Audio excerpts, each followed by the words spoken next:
En el video anterior llegamos a la parte que yo proponía hacer un repaso, ¿se acuerdan? Que en realidad cuando arranqué el video yo le presenté como iba a hacer muchos temas. Bueno, en este segundo video vamos a completar toda esta temática del tema genérico llamado Introducción al Derecho. Y vamos a comenzar por hechos jurídicos. Recordemos que en el video anterior hemos ya aprendido o entendido lo que significa un acto voluntario. Y ustedes dirán, bueno, pero esto ¿qué tiene que ver? Bueno, porque esto se relaciona con lo que vamos a ver en actos jurídicos, ¿sí? Entre uno y el otro quiero remarcar lo siguiente. ¿Qué se entiende por hecho jurídico? Bueno, para el derecho habla de qué pasa con aquellas situaciones que no son realizadas con voluntariedad, pero que tienen consecuencias legales. A esto se lo suele llamar hechos jurídicos. Y estos hechos jurídicos que tienen efectos legales proponen o generan que una persona adquiera o adquiera una relación jurídica, ¿no? Un vínculo jurídico con otra persona o con un objeto. O si lo tenía que se modifique o si lo tenía que se extinga. Cualquiera de tres variantes. Y esto viene tanto por el accionar de la naturaleza como también por lo que puede hacer el humano. Pero recuerden esto, sin voluntad, es decir, el humano capaz que hizo algo con discernimiento, lo expresó, pero no fue libre. O lo hizo con libertad, con intención, lo expresó, pero no tenía discernimiento, o no tiene ninguno de los requisitos. ¿Sí? ¿Y tiene consecuencias legales? Sí, el derecho fija consecuencias legales. Determina que a partir de ese acontecimiento nacen ciertas consecuencias legales dependiendo del evento. Yo pongo ahí dos ejemplos. Disculpen lo drástico, pero sirve como ejemplo. La muerte. La muerte tiene consecuencias legales. ¿Y a qué consecuencias legales determinará? Bueno, primero, pone fin a la persona. El evento, el acontecimiento de muerte pone fin a la persona. Esa persona ya deja de ser un sujeto de derecho y genera en aquellos que van a heredarlo, sea por testamento o por ser herederos forzosos, genera derechos y obligaciones sobre los bienes que van a heredar del difunto o la difunta. O una fuerte tormenta, un evento de la naturaleza que tranquilamente puede provocar demoras y reprogramaciones en vuelos contratados con determinadas aerolíneas. Entonces, son hechos, pero que claramente acá no hablamos de hechos provocados por el hombre con voluntad. Porque cuando hablamos de hechos provocados por el hombre con voluntad, estamos hablando de los actos jurídicos. Y fíjense la primera viñeta. ¿Cómo lo define el derecho al acto jurídico? Comienza diciendo la parte más importante, es el acto voluntario. Y acá les propongo que hagamos un pequeño parate. Cuando dice acto voluntario, con esas dos simples palabras, lo que está diciendo que es un acto realizado con discernimiento, con intención, con libertad y expresado de alguna manera. Está hablando de un acto realizado por el humano que interviene en esos cuatro requisitos, si no, no podría ser voluntario. ¿Sí? Al no olvidarse este punto que es muy importante. Después se agregan dos cositas más. Para pasar del acto voluntario al acto jurídico, ¿qué se agrega? Uno, que este evento que ocurrió, esto que hicimos, es legal. Y una aclaración. En Argentina, como en muchos países, lo que hacemos no es legal porque una ley lo dice que es legal, sino que es legal simplemente porque no hay ninguna norma que dice que lo que estamos haciendo es ilegal. Parece lo mismo, pero no lo es. Porque en la propuesta que hace la Constitución Nacional, con esa garantía fijada en el artículo 19 de la Constitución, disculpen que a veces me sale la referencia, pero me gusta compartirla con ustedes porque si a alguno le da cierta curiosidad, ya sabe a dónde tiene que ir.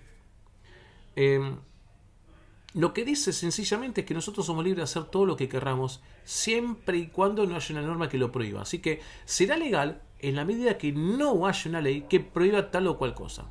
¿Sí? Será siempre legal.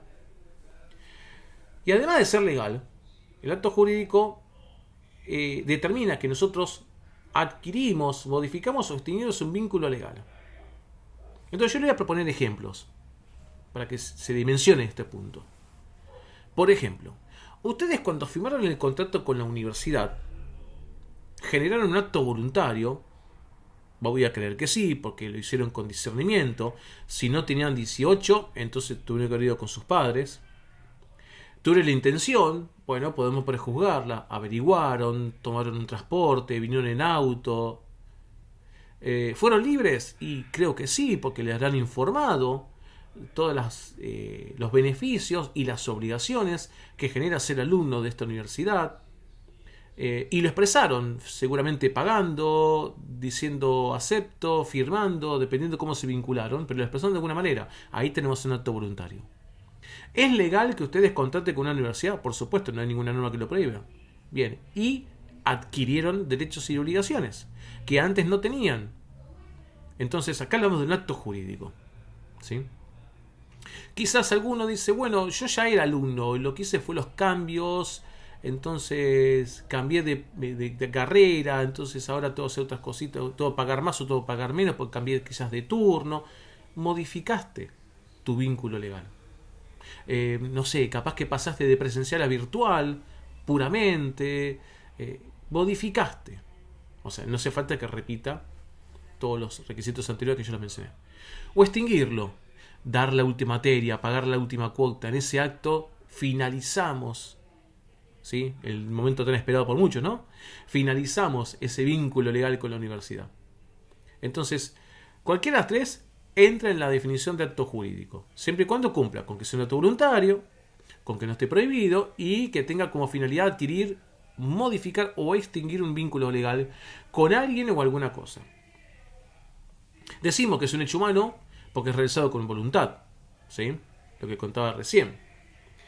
¿Y por qué tiene consecuencias legales? Porque las personas que intervienen así lo quieren. En el contrato, cuando ustedes se obligaron porque quisieron. Quisieron porque querían estudiar en esta casa de estudios, quisieron porque quieren recibirse, no importa porque es un tema personal de ustedes, pero sí lo quisieron y asumieron esos vínculos legales. Lo mismo en la universidad. Ahora, un dato interesante. Esa relación jurídica puede ser categorizada como patrimonial como no. Y ustedes dirán, bueno, pero ¿cuál es la diferencia? Ya van a ver conmigo, en un par de placas más adelante, que si es patrimonial, todo esto que estoy definiendo como acto jurídico lo vamos a llamar contrato. Y si no es patrimonial, queda en acto jurídico. ¿Sí? De acá les pongo dos ejemplos. Dos ejemplos de acto jurídico, sí. Pero recuerden que todo acto jurídico puede ser contrato, pero todo contrato es un acto jurídico. ¿Y por qué todo acto jurídico puede ser un contrato? Y porque dependerá que ese vínculo legal sea o no sea patrimonial. ¿Sí? Es como una escalada. Nosotros, si quieren graficar una idea, a ver si les sirve, piensen en una pequeña bola de nieve que cuando comienza tiene un tamaño, pero cuando llega abajo de la pendiente tiene otro tamaño. Entonces, comienza como acto voluntario, a mitad de camino trasciende, si cumple con estos requisitos, a acto jurídico, y a final de camino crece un poco más al ser patrimonial y trasciende a contrato. Esa sería como la escalada de esta secuencia. El casamiento es un claro ejemplo de un acto jurídico y el contrato de compraventa es un claro ejemplo de contrato. ¿Por qué? Porque tanto en el casamiento como en el contrato interviene el acto voluntario. ¿Sí? O en el caso del casamiento, ambos debiera intervenir, ¿no? Porque debiera ser uno tiene discernimiento, se supone que hay intención, se supone que fuimos libres, lo expresamos de alguna manera, es legal. Adquirimos, modificamos o extinguimos un vínculo legal. En el caso de compraventa adquirimos, en el casamiento también adquirimos en realidad. Pero el casamiento, ese vínculo legal, no es con fines patrimoniales. Quizás alguno dirá, bueno, profe, pero quizás puede pasar que una persona se casó con otra persona porque le interesaba tener plata, porque se casó con alguien con plata. Bueno, uno podrá desvirtuar la figura, pero la figura de casamiento está para otra finalidad, está para unir proyectos de vida, ¿sí? Llamado así simpáticamente como una especie de sociedad a nivel de la vida, ¿sí? En cambio, el contrato de compra-venta, yo quiero comprar algo porque quiero tener la ventaja de eso que estoy comprando, para usarlo, para revenderlo, ¿sí? Y el que me lo vende lo quiere vender porque quiere ganar dinero. Entonces, Por eso digo que el casamiento es un claro ejemplo de acto jurídico y el contrato de compraventa es un claro ejemplo de contrato que trascendió de acto jurídico y llegó a ser contrato por el valor patrimonial de ese vínculo legal.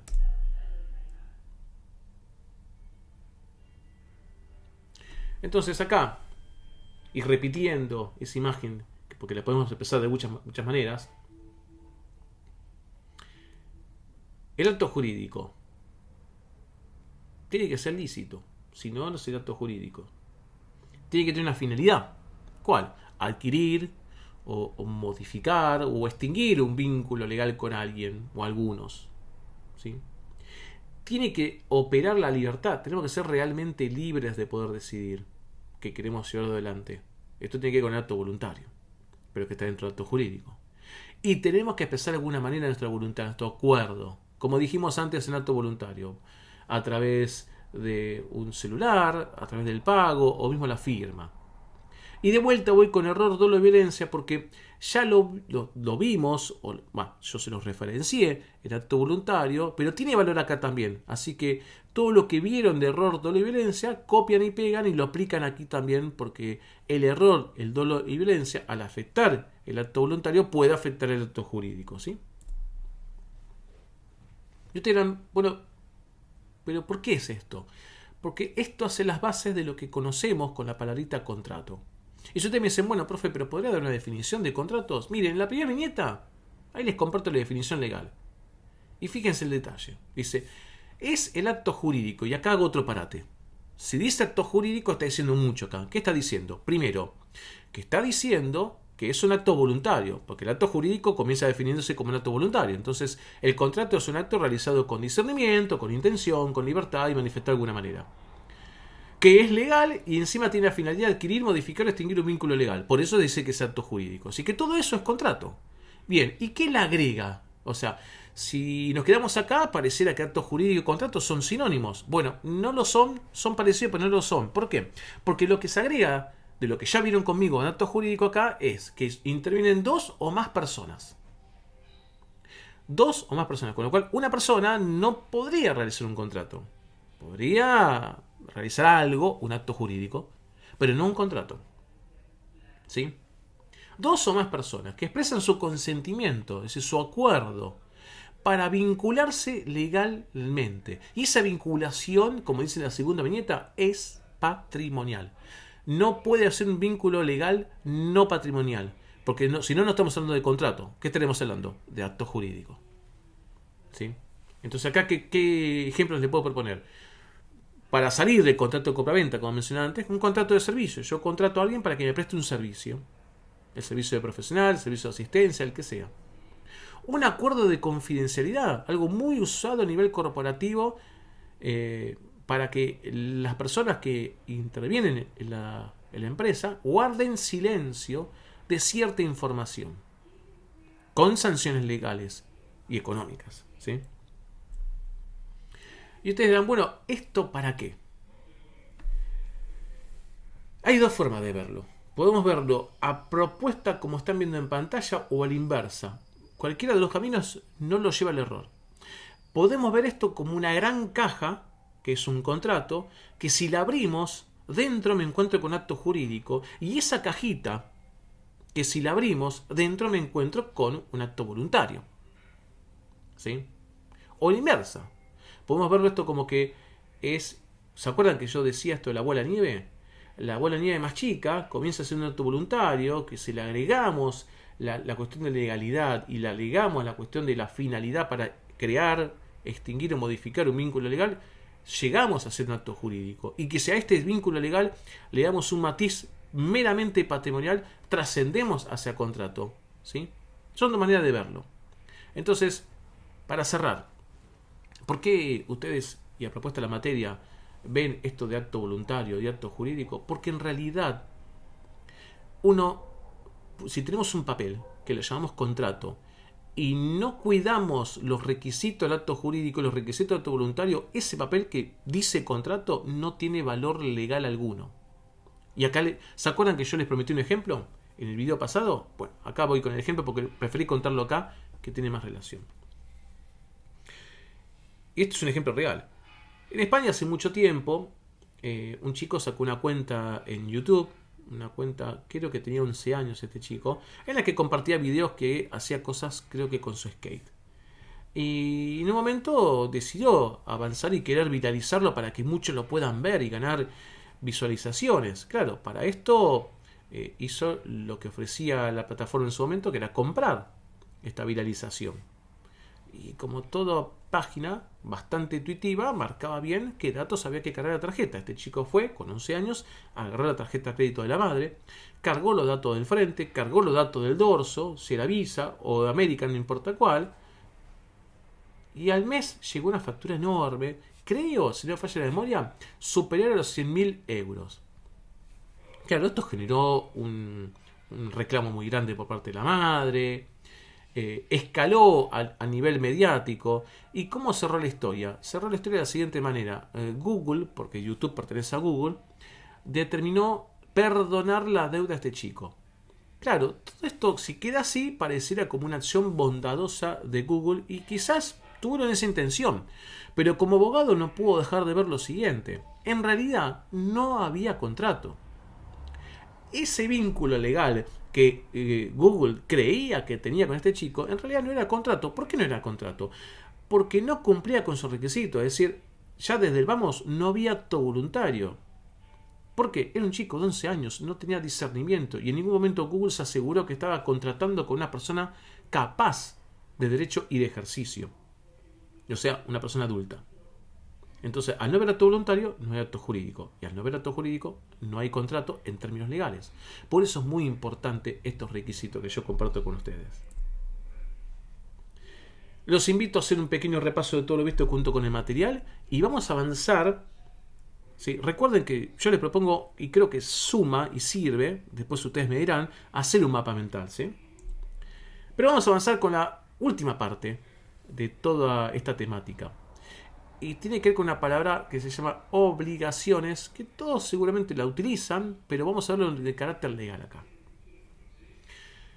La obligación es un vínculo jurídico. Y hasta acá, ustedes dirán, bueno, es un contrato. No son opuestos, pero no es lo mismo. Por ejemplo, ustedes pueden firmar un contrato y a su vez pueden tener muchas obligaciones. Entonces, ¿hay una relación entre obligación y contrato? Sí, la hay. ¿En qué? En que son vínculos jurídicos. Pero no son exactamente lo mismo.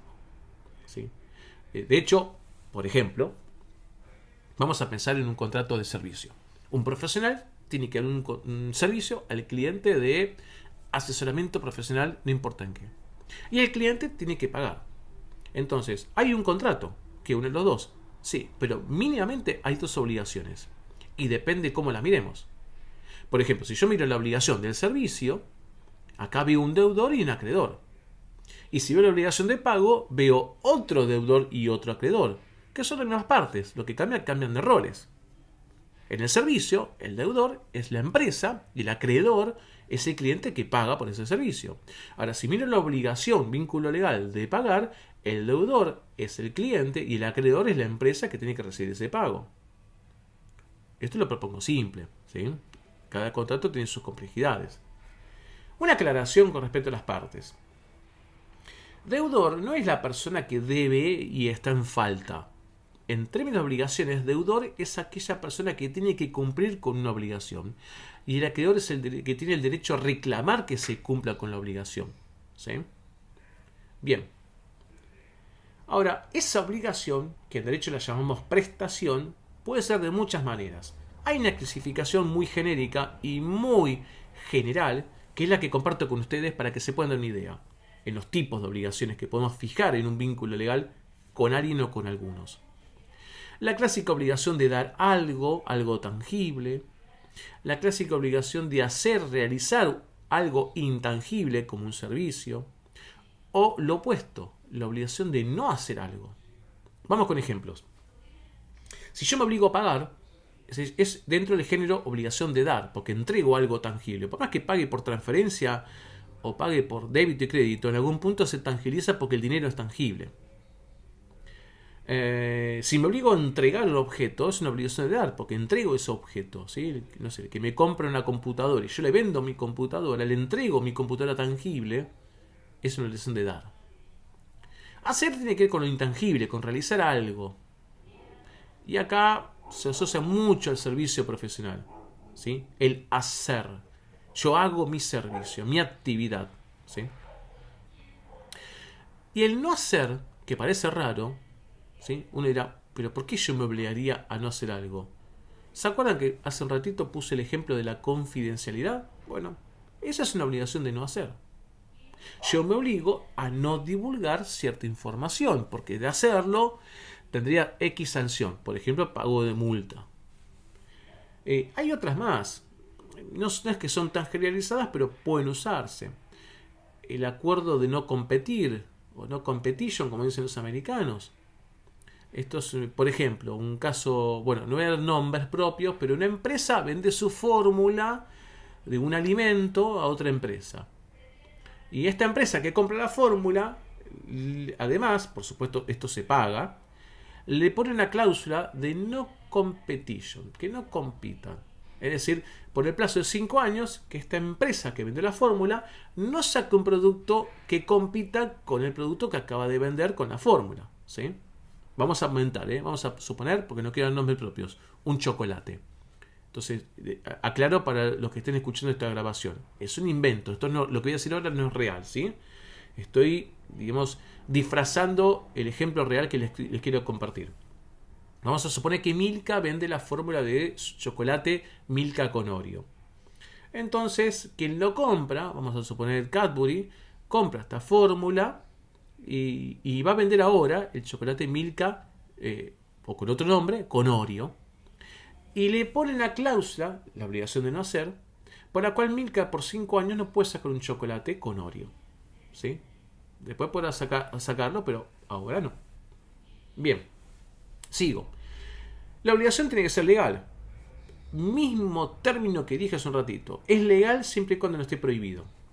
Y el kit de la cuestión es que permite siempre al que es acreedor exigir que se cumpla. Que se cumpla, por las buenas o por las malas. Aclaro algo. Cuando digo por las malas, no estoy hablando de nada turbio y nada complejo, sino exigir legalmente con la obligación, porque en un juicio lo reclame y quiere la indemnización, ¿sí? Entonces, de alguna manera, el acreedor tiene derecho a exigir que el deudor cumpla, cumpliendo con su obligación o cumpliendo en especie pagando una indemnización, ¿sí? ¿De dónde pueden nacer las obligaciones? Bueno, hay dos maneras de verlas. Puede venir de la misma norma legal o puede venir de la voluntad de las personas. Por ejemplo, si hacemos un contrato, nosotros voluntariamente damos nacimiento a distintas obligaciones, ¿sí? No sé, la obligación de ustedes de pagar, la mía de prestar un servicio, pero porque así lo queremos. Ahora, hay pequeñas situaciones que determinan también nacimiento de obligaciones. Por ejemplo, delitos y cuasi delitos. Los delitos son cuestiones graves, sancionadas por el derecho penal, que imponen ciertas obligaciones. Será la obligación de pagar una indemnización, más cumplir una pena privativa de libertad. No sé, por ejemplo, matar a otra persona, lesionar, estafar, lavar dinero, etc. Son formas de dar nacimiento a obligaciones a partir de algo tan grave como un delito. Pero después tenemos cuestiones que no son tan graves, están mal, pero no son tan graves. Por ejemplo, que yo tengo un contrato de alquiler y tenía que pagar el alquiler del mes, no sé, de marzo. Estamos en abril y no lo pagué. No está bien que yo pague tarde. Ahora, no es algo tan grave como para decir voy a la cárcel. Estos son los cuasi delitos. Lo que está mal, pero no es tan grave, ¿sí? Y acá, ¿qué obligación genera? Otras, como por ejemplo puede ser pagar intereses. Entonces, si tenés que pagar 60.000 pesos de alquiler, ahora tendré que pagar, no sé, 65.000. ¿Y por qué 65? Y son 5.000 de intereses, por decir, ¿sí? Después tenemos obligaciones de reparar daños. Cuando nosotros tenemos ganancias sin fundamento legal, es el caso de enriquecimiento sin causa, o cuando abusamos en el ejercicio de un derecho que tenemos y generamos un daño. En el caso de abuso del derecho, yo tengo derecho a la legítima defensa, sí. Entonces viene alguien a querer robarme con amenazas de pegarme trompadas, y sería, para el derecho estoy hablando, no estoy hablando de opinión personal, sería un abuso del derecho que yo saque un arma y le dispare a esa persona. ¿Sí? No habría correlato, insisto, no estoy dando mi opinión, estoy dando, mejor dicho, una opinión personal, estoy dando una opinión legal del contexto de la figura legal de la legítima defensa. Sigo en el ejemplo. Entonces, esto se considera un abuso de derecho y va a generar la obligación de que yo repare los daños causados a quien agredí, o incluso quizás pude haber matado. Y por último vamos a ver responsabilidad. Nosotros podemos ser responsables, u otra persona puede ser responsable, y esto implica que tenga la obligación de reparar los daños detectados. ¿Por qué? Y porque la responsabilidad civil tiene una función resarcitoria, esto es de reparar. ¿Y cómo se repara? Bueno, si se puede reparar volviendo las cosas atrás, por ejemplo, devolviendo un producto, ¿sí? Se podrá hacer, y si sirve, bienvenido sea. Pero el mayor empleo de resarcimiento es a través del pago de una indemnización, usando dinero. Entonces hay muchas formas de resarcir, de reparar, pero ninguno va a dudar que la responsabilidad lo que busca es que a quien que sufra un daño se lo repare. Ahora, ¿cómo se atribuye esta responsabilidad? ¿Cómo se señala quién o quiénes tienen que reparar? Bueno, hay dos sistemas. Usamos el factor de atribución, ¿no? Está el sistema objetivo y el sistema subjetivo. ¿Y qué dice el sistema objetivo? El sistema objetivo dice sencillamente, si hay un vínculo, una relación de causa y consecuencia entre la persona o las personas señaladas como presuntos responsables y el evento que habría ocasionado el daño, determina que hay responsabilidad, sin ningún tipo de dudas ni de excusas. En cambio, el subjetivo dice lo mismo que el objetivo, es decir, punto 1, busca determinar si hay una relación entre el lado de las personas que generaron esas señaladas como responsables y la acción señalada como causa y consecuencia del daño, punto 1, y además, para ser responsables de acuerdo al sistema subjetivo, además se tiene que demostrar que esa persona o esas personas lo hicieron con intención, dolo, o lo hicieron con un sin querer, pero no un sin querer excusable, sino con responsabilidad, culpa. Y acá me voy a detener un poquito. El dolo es la intención. Yo quiero hacer algo. Ahora, hay dos formas de dolo. Está el dolo directo y el indirecto. El dolo directo, claramente, yo quise hacer algo y lo hice. El dolo indirecto es, yo no quise ocasionar el daño, sabía que haciendo tal cosa podía provocarlo, pero creí que no, pero al final lo ocasioné. Eso es dolo indirecto. Ahora después pongo ejemplos. La culpa, en cambio, es algo que yo no lo preví por mi responsabilidad o por mi desprolijidad, mi poca atención a los detalles, mi poca profesionalidad o bajos conocimientos, determinaron que no pude prever lo que hice y terminé generando un daño. El famoso sin querer. ¿Sí? Y esto es culpa. Ustedes van a ver en el material que a la culpa podemos llegar de tres maneras: por la negligencia, por la imprudencia o la impericia. Negligencia es la falta de atención a los detalles, a la prolijidad, y que de haberlos tenido hubiésemos evitado el daño. La imprudencia es lo mismo que la negligencia. La diferencia es que lo hacemos motivado en el apuro. O sea, estamos apurados. Entonces aplicamos una displicencia en nuestro servicio, en nuestra actividad, que esa displicencia hizo que se nos pasara por alto el detalle y, bueno, provocamos un daño. Y la impericia es la falta de conocimientos. Nosotros creíamos que lo podemos hacer, pero no teníamos los conocimientos suficientes y al no tenerlos, bueno, generó que provocamos el daño. Todo es un sin querer, pero con consecuencias legales. Voy con ejemplos. Del dolo directo lo salteo porque el dolo directo, ¿qué ejemplo podría ser? Alguien que, no sé, yo voy por la calle, alguien me vio, me reconoció, me odiaba y me quiso pisar. Y eso es dolo directo. No tiene mucho sentido, creo que se entiende claramente. Pero voy a proponer un ejemplo de dolo indirecto que a veces se lo suele confundir con la culpa, y es distinto. Por ejemplo, voy a poner 2 ejemplos de dolo indirecto. Ejemplo 1. Una persona que está corriendo picadas, vamos a suponer, por la avenida 9 de Julio en la ciudad de Buenos Aires, cuyo máximo en la velocidad son 60 km por hora. Están corriendo con otra persona a más de 90 km por hora.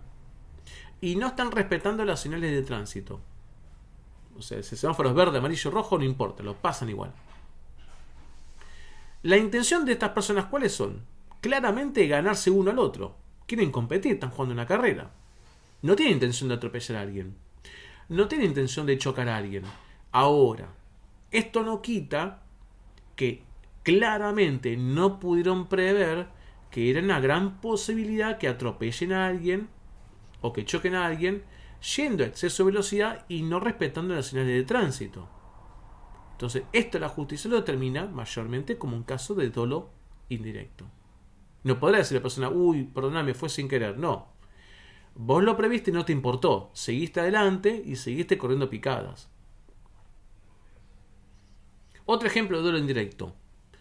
No sé si a alguno le pasó, es terrible, a veces pasa cada tanto. Es el caso del overbooking, la sobreventa. Una aerolínea tendrá muchos estudios. Es muy común en el campo aeronáutico que las aerolíneas tengan estudios de lo que llaman el no-show, el pasajero que no se presenta. Entonces dicen, bueno, mira, el avión del vuelo de Buenos Aires a Madrid tiene una capacidad de 200 pasajeros. Vamos a vender 210 pasajes porque siempre de estos vuelos hay 20 personas como mínimo que no vienen. Entonces, para acrecentar su nivel de ganancias, venden poco de más. Con la mala suerte para ellos que los 210 pasajeros se presentaron. ¿Cómo puede argumentar la aerolínea que no sabía si vendió por encima de su propia capacidad en el vuelo? La justicia determina que esto es un caso de dolo indirecto. Claro, no tuvo la intención porque se apoyó en estudios, pero la realidad es que ellos bien saben que el vuelo tiene una capacidad de 200 pasajeros y vendieron 210. ¿Sí? Ahora, culpa. La culpa ya es un sin querer. Entonces, ¿qué podría ser un caso de culpa? Y podría ser, por ejemplo, no sé, contrato a un diseñador para que me haga un rediseño de la marca y la verdad que lo hizo a las apuradas o lo hizo sin revisar bien y capaz que me diseñó una nueva marca muy parecida a de una marca ya registrada. Entonces ahora yo tengo un problema legal con la marca registrada que me está obligando a mí a dejar de usar mi marca porque es parecida a la de ella. Y todo esto, este problema ¿de dónde nace? Nace de la poca prolijidad de este diseñador en no advertir que el logo que me estaba vendiendo era similar al de una marca y esto infringía normas legales. Entonces claramente no tuvo la intención, pero de haber sido meticuloso, de haber revisado y consultado al organismo en Argentina llamado INPI, habría advertido que había una marca similar. Bien. La relación de causalidad es un tema que se los dejo a ustedes para que lo analicen y lo lean del material de estudio, ¿sí? Que al final de esta presentación se los voy a referenciar ya con placa incluida. Por último, me quiero detener en la antijuridicidad, que es otro de los requisitos junto con el daño. Es decir, para ser responsable, se tiene que cumplir con las reglas de un factor de atribución, el objetivo y el subjetivo, según lo que determine la ley. Tiene que haber una relación de causalidad, lo que van a ver en materia de estudio. Tiene que haber una antijuridicidad, lo que voy a explicar ahora. Y tiene que haber un daño, que es lo que voy a explicar luego. La antijuridicidad determina que para que haya responsabilidad lo que se hizo tiene que ser contrario a un contrato o contrario a una norma legal. Por eso es antijuridicidad, ¿sí? Antijurídico, si quieren poner un término más simpático, no tan técnico como el de antijuridicidad. Pero ojo que puede haber eximentes, vamos a llamarlo así de alguna manera, como excusas legales, pero excusas. Esos son los eximentes. ¿Cuáles? Se los nombro y se los explico. Caso fortuito, fuerza mayor, culpa de la víctima, hecho de un tercero por quien no debo responder. Esos son los claros ejemplos de eximentes de responsabilidad. ¿Qué sería un caso fortuito y una fuerza mayor? Se los explico en conjunto porque son prácticamente iguales, excepto por una sutil diferencia. Tanto la fuerza mayor como el caso fortuito son hechos que suceden luego del contrato, que no pudieron haber sido previstos de alguna manera y que generan la imposibilidad de cumplir con el contrato. Ahora, si todo esto viene de la naturaleza, lo llamamos caso fortuito. Si todo esto viene del hombre, lo llamamos fuerza mayor. Entonces voy con ejemplos. Yo tenía que volar hoy con una aerolínea y no voy a volar porque hay un fuerte temporal. Esto impide con el cumplimiento del vuelo. Yo no me puedo quejar con la aerolínea porque voy a volar mañana. No tiene ninguna culpa la aerolínea. Ni ella ni yo pudimos haber previsto 3 meses atrás que el día de hoy, digo 3 meses atrás fue cuando compré el pasaje, que el día de hoy iba a haber esta tormenta. ¿Sí? O por ejemplo, yo contraté un paquete turístico y al momento de 3 meses atrás y 3 días antes de iniciar el vuelo, Argentina impone un cargo extra para la compra de divisas. Entonces, un viaje que para mí, en mi mente, me pensaba que me iba a costar $1.000 a cierta cantidad de pesos, ahora me va a costar $1.000 a mayor cantidad de pesos. Y si esta cantidad es exorbitante, bueno, podría determinar como un eximente de responsabilidad en el cual se terminaría el contrato sin responsabilidades. O también puede ser la culpa de la víctima. Esto es cuando el daño que yo estoy reclamando en realidad vino por mi propia culpa. Supongamos que yo estoy volando.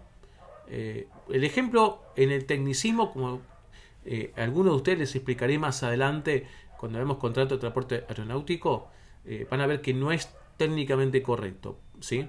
Pero no importa, lo voy a usar igual porque ahora me sirve para poder explicar esta idea. Supónganse que yo estoy volando y el piloto advierte por señal de micrófono, señal visual y con indicación del personal que tenemos que ponernos todos el cinturón de seguridad porque va a haber una fuerte turbulencia. Yo, por alguna razón, no me pongo el cinturón, viene la fuerte turbulencia, me doy un golpe muy fuerte en la cabeza, al punto tal que me corto y me lastimo, y yo pretendo reclamar porque digo que esto es un daño. Y en realidad es culpa mía. Si yo hubiese seguido las indicaciones de seguridad, no me hubiese pasado nada de lo que me pasó. Entonces esto exime de responsabilidad a la aerolínea. Sí. Lo mismo pasaría con un hecho de un tercero porque no debo responder. Imagínense, sigo en la temática de vuelo. Y miren, les cuento un caso real, propio, así que acá no tengo problema en mencionarlo. Yo tenía que volar hace mucho tiempo y el vuelo se postergó varias horas después porque cuando estábamos pronto a despegar advirtieron que un pasajero que despachó valijas no abordó el avión. Entonces se activan los protocolos de seguridad mucho más fuertes, enfatizados después del evento mundialmente conocido como 9/11, porque pudo haber sido un olvidadizo o pudo haber sido alguien que dejó algo, digamos, no deseado dentro del avión. Y esto derivó en que el avión que iba a volar, no sé, vamos a inventar, a las 11, terminó saliendo a las 4 de la tarde. ¿Yo me puedo quejar con la aerolínea porque perdí, no sé, 5 horas y me perdí algo? Vaya a ser quizás una conexión. La realidad es que no. Porque la aerolínea no tiene culpa por lo que hizo un pasajero, en este caso no abordó un avión que despachó valijas, ¿sí? Es un hecho de un tercero porque no debe responder. Y por último está el daño. Tiene que haber un daño real, una afectación a un derecho mío. ¿Sí? ¿Cuál? El que sea. Puede ser poco, puede ser mucho. Eso después va a determinar, la mayor o la menor indemnización o reparación del daño. Pero tiene que haber un daño. Me pagaste tarde y yo tenía derecho a usar mi dinero. No me pagaste, peor aún. Me chocaste, me lastimaste, no importa qué daño. ¿Sí? Puede ser material, puede ser personal, pero tiene que haber un daño real. Entonces, para centrar un poco esto, ¿cómo funcionaría la responsabilidad? Bueno, con las flechas amarillas sería el camino si aplico un factor subjetivo. Con las flechas en color verde agua, o como quieran, el color que quieran, capaz que yo soy daltónico y lo veo mal, sería el camino si aplicase un sistema objetivo. Porque no aplican nunca los dos en conjunto. Es uno u otro. Y no lo elegimos nosotros por contrato. Será un factor u otro según lo que determina la norma legal que regula ese vínculo legal. Y le voy a poner después dos ejemplos. Si fuese un factor subjetivo, la primera pregunta que se hace el juez o la jueza es: ¿hay un daño real? Si la respuesta es sí, va a preguntarse si hay relación entre ese daño con el presunto responsable. Si la respuesta es sí, esa relación puede ser porque el bien que le vendió, el bien que le entregó o el servicio que le prestó fue el que provocó el daño. Si la respuesta es sí, va a la tercera pregunta. La persona o las personas responsables, ¿lo hicieron con intención, dolo directo o indirecto, o lo hicieron sin querer, con culpa, por negligencia, imprudencia o impericia? Si la respuesta es sí, o sea, sí a las tres preguntas, ahí podemos decir que hay responsabilidad. Si no, no la hay. Si fuese un factor objetivo, hay dos preguntas. La primera: ¿hay daño? Sí. ¿Hay relación entre ese daño con el presunto responsable? Sí, listo, responde.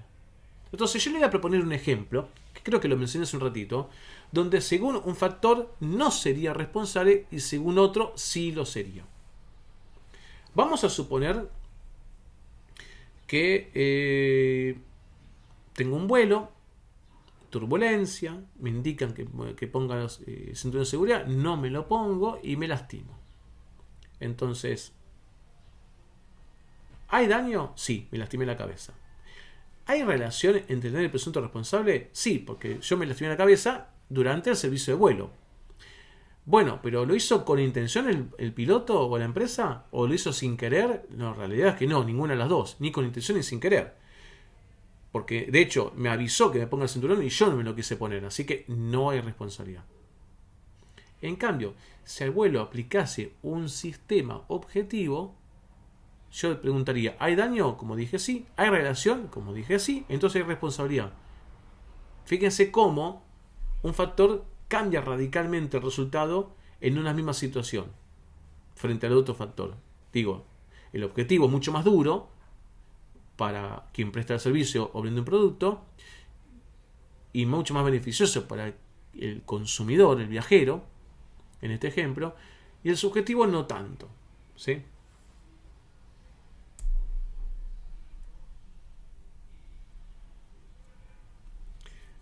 Ahora, ¿cómo se pueden extinguir los contratos? Bueno, el deseable. Se puede extinguir porque las partes cumplen con el contrato. Genial, no hay ninguna duda. Ya está. Resuelto el tema. Ahora, también hay formas de extinguir el contrato sin llegar a esa etapa. La más, no sé si es lo sensata, la más beneficiosa y por acuerdo de ambas partes. No importa por qué. Ambas partes se ponen de acuerdo en cerrar anticipadamente el contrato. ¿Sí? Entonces, ese mismo acuerdo entre las personas facilita la forma de terminar el vínculo legal. Ahora, ¿puede pasar que una sola parte termine el contrato? La respuesta es sí. Y esto puede ocasionarse porque una parte quiere rescindirlo, no le sirve, se arrepiente, ¿sí? No sé, supongamos tengo un contrato de alquiler, voy por el mes 8 y por alguna razón cobro una herencia y me puedo comprar un inmueble y la verdad que yo no quiero dejar de alquilar. ¿Me puedo ir? Por supuesto, no tengo que pagar hasta el final del contrato de alquiler. Ahora tendré que ver el contrato, cuáles son las sanciones. Capaz que el contrato me dice, bueno, en caso de rescindir, se deberá pagar una multa equivalente a 2 meses de alquiler. Bueno, ahí está, voy, pago esos 2 meses y listo. O sea, tengo consecuencias legales, pero el derecho no me impide que una u ambas partes pueda terminar el contrato. Lo que pasa es que acá es con consecuencias. La revocación ya es el arrepentimiento. Y esto opera puntualmente en derecho de consumo, como les conté en otro video. Esto opera cuando yo compro algo a distancia, por mail, por red social, por página web, y dentro de los 10 días corridos me arrepiento. ¿Yo me puedo arrepentir? Sí. ¿Y qué sucede en estos casos? Bueno, devuelvo el producto y me devuelven el dinero. Así de simple, sin ningún tipo de penalidad, de castigo, ni de multa, ni nada. ¿Sí? Así que, pero esto puntualmente opera en el derecho de consumo. Más adelante van a ver conmigo algunos de ustedes, bueno, quizás verán algo en la parte del contrato, pero mayormente lo vamos a ver con algunos alumnos de la carrera de turismo, vamos a ver la parte de derecho de consumidor. Y después está la resolución. ¿Qué es la resolución? Es cuando en el contrato las partes prevén que si sucede tal o cual cosa, se finaliza el contrato.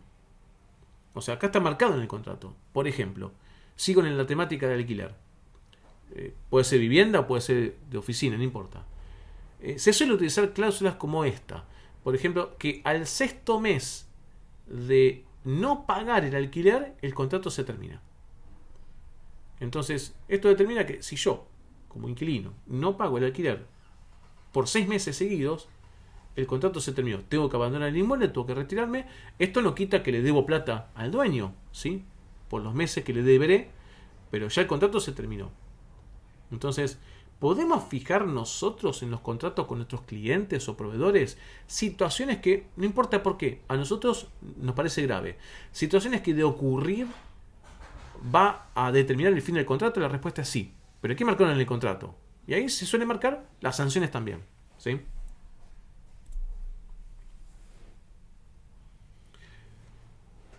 Por último, quiero hablar de los contratos, ¿sí?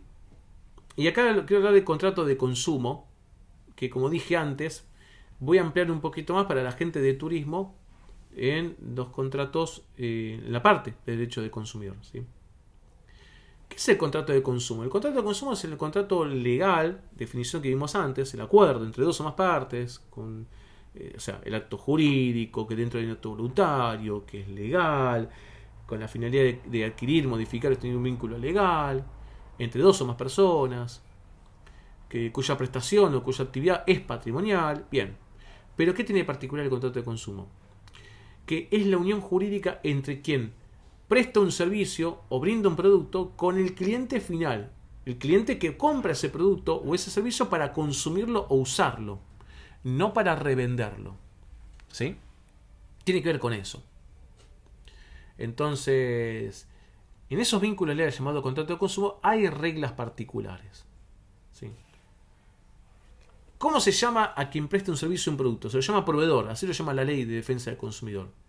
Y al que lo adquiere, consumidor. Ahora, recuerden que el consumidor, si bien tiene mucha protección, no es una persona, tiene que ser sí o sí una persona humana. Puede ser una persona jurídica, puede ser una empresa que opera como consumidor. La calificación viene porque el que compra un producto o un servicio, ¿lo hace para consumirlo o para revenderlo?